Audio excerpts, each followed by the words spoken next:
안녕하세요. 저는 결혼한 지 이제 반년 조금 넘은 30대 주부입니다.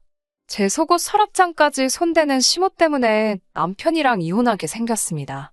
남편과 저는 4살 차이로 소개팅으로 만났습니다.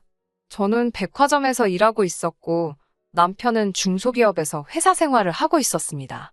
저에게 첫눈에 반해버린 남편의 적극적인 구애로 결혼까지 신속하게 진행이 됐습니다.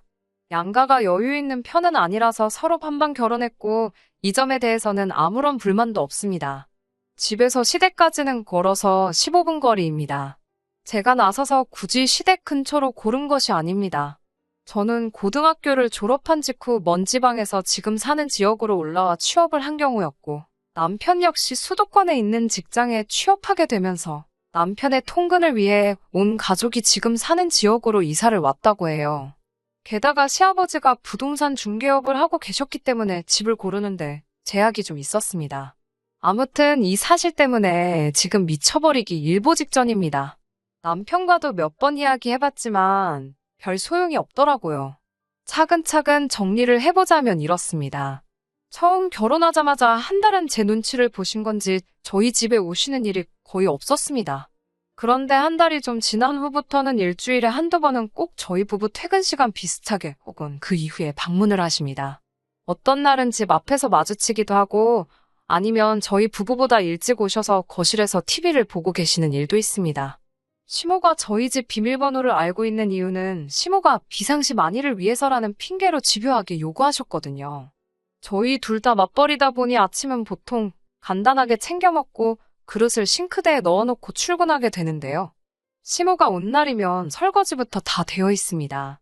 남편은 시모가 바쁜 저희의 사정을 배려해서 그렇게 도와주시는 거라고 합니다. 하지만 제가 시모에게 받은 연락들은 왜 우리 아들 밥을 그렇게 부실하게 챙겨 먹느냐, 어쩜 싱크대에 밥그릇만 떡하니 있느냐, 여자는 바깥일보다 남편 내조를 잘하는 게 멋있는 거다, 이런 식이세요. 저도 시간이 있을 땐 인터넷이든 책이든 보고 남편에게 뭐라도 만들어주려고 하는 편입니다. 하지만 남편의 근무 시간표는 고정적이고 저는 그렇지 못하다 보니 상황이 여의치가 않은 건데 시모는 그런 사정은 생각해주지 않더라고요. 아무튼 설거지를 하시면서 뭘 그리 많이 보셨는지 잔소리가 끊이질 않습니다. 저도 하루는 억울한 마음이 들어 시모에게 저희가 맞벌이라 힘들어요. 그래도 노력하고 있어요. 라고 대응해 보았지만 시모가 맞벌이가 아니라 맞벌이 하랩이라도 할 도리는 하고 살아야 한대요. 밤을 새서라도요. 이러한 실랑이가 있으면 남편은 꿀먹은 벙어리처럼 있다가 엄마 빨리 집에 가라며 시모를 내보내기에 급급합니다. 제 입장에서 한마디 해명도 해주지 않는 남편이 미워서 싸운 적도 있습니다. 남편은 자기가 불리한 상황이 되면 말을 잘 안 하거든요. 그럴 때는 정말 답답해 돌아버릴 것 같습니다. 아무튼 이런 상황이 3개월쯤 지속되어 결국 제가 남편에게 정말 못 살겠다고 하소연을 했습니다. 그러니 남편은 시모가 저희한테 잘해주고 싶은데 방법을 잘 몰라서 그런 것 같다고 저더러 조금만 이해를 해달랍니다. 어차피 일주일에 한두 번이지 않냐면서요. 저는 그래도 이렇게는 못 산다고 물러서지 않았고 남편과 합의 끝에 현관 비밀번호를 바꿨습니다. 그러자 난리가 났습니다. 일하고 있는데 시아버지한테 전화해서 무슨 짓을 한 거냐며 당장 집으로 오라고 난리가 났더군요. 무슨 사고라도 생겼나 싶어서 간이 시모가 울며불며 드러누워 대성통곡을 하고 있었어요. 시아버지가 저를 매섭게 노려보며 젊은 사람이 생각해주는 사람 마음도 모르고 예의도 없다며 별 욕을 다 먹었습니다. 그런 시아버지에게 남편도 강하게 나가지 못하고 결국 다시 시모에게 비밀번호를 알려주더군요. 결국 그 이후로도 시모는 계속 멋대로 찾아와서 제 살림에 손을 댔습니다. 그나마 다행인 건 제가 백화점에서 매장 매니저로 승진하면서 제가 근무 시간표가 바뀌었다는 거였죠. 그러다 보니 시모와 마주칠 일이 거의 없어졌어요. 근데 이것도 마주칠 일이 없으니 이제 문자로 전화로 잔소리를 하시네요. 업무 중이라고 아무리 말씀드려도 본인이 연락하고 싶으시면 시도 때도 없이 하십니다. 내용은 늘 같아요. 남편을 잘 챙기라고요. 밥도 잘 먹이고. 한 번은 같이 맞벌이를 해도 생활하면서 내 아들이 번 돈을 쓰지 않느냐. 그만큼 밥도 잘 챙겨 먹이고 내줘도 성심성의껏 해라. 그게 여자가 아내로서 며느리로서 해야 할 첫 번째 임무다. 그리고 애는 언제 낳을 거냐. 아들을 낳아야 한다. 내조를 잘하면 그게 다 복으로 돌아와 아들을 낳을 수 있을 것이다. 그리고 이뿐만 아닙니다. 처음에는 긴가민가 했는데 요즘에는 시모가 제 물건에 손을 댄다는 확신이 들더라고요. 예를 들어 저는 깔끔하게 서랍안을 정돈하는 걸 좋아합니다. 항상 사용한 물건은 제자리에 두는 게 제 습관이에요.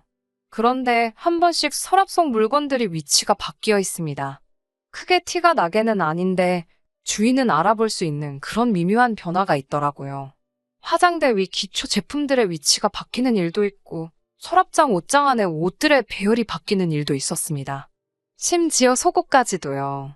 남편에게 혹시 시모가 안방에 들어오시는 걸 알고 있냐 물으니 저더러 증거 있냐고 하더라고요. 그래서 제가 이렇게 저렇게 바뀌어 있더라 설명을 하니 저더러 네 기억이 100% 맞다고 어떻게 장담하냐고 저더러 적당히 하라고 하더라고요. 사진이나 동영상이 있는 게 아니다 보니 오히려 저를 정신병자 취급하는 느낌이었어요. 그래서 저는 남편에게 지금까지 그동안 시모에게 받은 문자들과 통화 목록을 보여줬습니다. 남편의 안색이 점점 퍼렇게 질리더라고요. 그러더니 이 정도로 널 힘들게 하고 계신지는 몰랐다며 사과를 하더라고요. 그래서 저는 시모에게 더 이상 우리 집에 방문하지 마시라고 일러라. 당신이 제대로 중재하지 못하면 나는 결단을 내릴 수밖에 없다고 말했습니다. 그리고 당분간 안방 문은 잠그고 다니겠다고요. 아침 식사도 각자 회사에 가서 해결하자고 했어요. 남편은 뭔가 마뜩찮은 눈치긴 했지만 결국 수긍했고요. 그렇게 문을 잠그고 출근하기를 일주일째 되던 오후 일을 하고 있는데 계속해서 시모한테 전화가 오더라고요. 도대체 무슨 일인가 싶어서 받으니 다짜고짜 비명부터 지르셨습니다. 안방문을 잠궈둔 건 무슨 의미냐고요. 지금 너희 집에 왔는데 안방문이 안 열린대요. 너 나 못 들어오게 하려고 잠궜냐며 기분 나쁘다고 노발대발 하시더라고요. 그래서 저도 할 말은 해야 할 것 같아서 저희 방에는 왜 들어오려고 하시냐고 물었어요. 그러자 내 아들 방 내가 내 손으로 정리 좀 해준다는데 그게 꿈냐더라고요. 본데 없이 잘한나 살림도 모같이 해서 도와주는데 저더러 삐딱선을 탄다나요. 저는 정중하게 안방은 부부의 개인 공간이고 어머님의 도움 없이도 제가 잘 정리할 수 있으니 걱정은 안 하셔도 된다고 말씀드렸어요. 제 물건에 손대지 말아달라고요. 그러자 시모가 자기를 도둑 취급하냐고 또 혼자 마음대로 오해를 하시더군요. 제가 도둑으로 모는 게 아니라 사생활 침해를 하지 말아달라고 부탁드리는 거라 하자 내 아들 집에서 사생활이 어딨냐고 말꼬리를 잡고 늘어지시더군요. 도저히 이런 식으로는 상황을 마무리 지을 수 없어서 그냥 제가 전화 끊고 시모 차단해버렸습니다. 그리고 남편에게 전화에 방금 있었던 일을 전달했어요. 그러자 남편은 깊게 한숨을 내쉬더니 그냥 무시하고 냅두랍니다. 제 풀에 지쳐 그만두실 거라고요. 남편의 우유부단하고 소극적인 태도에 저도 어떻게 뭘 더 해야 할지 모르겠더군요. 퇴근하고 집에 오니 남편과 시모가 거실에 함께 있었습니다. 현관으로 들어오는 저를 보자마자 시모가 저더러 저 미친 것이라며 저한테 달라들더라고요. 제 머리채라도 잡을 기세로요. 제가 얼른 몸을 피하고 남편도 시모를 붙잡으며 저더러 얼른 안방으로 들어가라고 하더군요. 그런데 안방으로 들어가려는 순간 안방 문고리 쪽 나무에 선명한 흠집들이 눈에 보였습니다.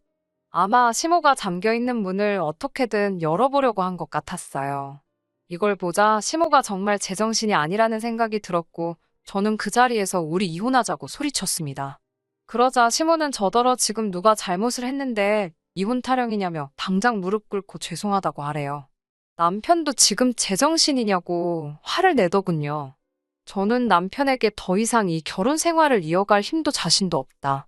이혼 서류 정리해서 보낼 테니까 확인하고 재산은 반반 결혼했으니 반반 나누면 될 것 같다고요. 그리고 안방으로 들어가 제 집만 대충 챙겨서 친정으로 갔습니다. 그날 이후로 휴가 내고 친정에 있었습니다. 처음에는 이혼만은 하지 말라던 친정 부모님도 제가 문자와 전화 내역을 보여주니 제가 하고 싶은 대로 하라고 하시더라고요. 그리고 며칠 뒤 남편이 한번 만나서 이야기를 했으면 좋겠다고 하더군요. 어차피 서류도 전달해야 했으니 남편 회사 근처 카페에서 만났습니다. 남편은 제가 너무 쉽게 이혼을 생각하는 것 같다고 이렇게 경솔한 사람인지 몰랐다고 하더군요. 하지만 저는 반년 동안 시모의 언어폭력과 사생활 침해 참을 만큼 참았다고, 그리고 당신 태도가 너무 미적지근하여 결국 일이 이렇게 커진 거라고 설명했어요. 남편도 더 이상 아무런 말도 못하더라고요. 그렇게 남편에게 서류 주고 남편하고 법원에서 만나기로 했습니다. 백화점 일이 힘들어서 이직을 하려고 생각은 하고 있었는데 이참에 이직을 하면 될 것 같다는 생각입니다. 생활에서 여러 가지 변화가 있을 테지만 나은 내일이 기다리고 있다 생각하니 그것만으로 마음이 편안해집니다.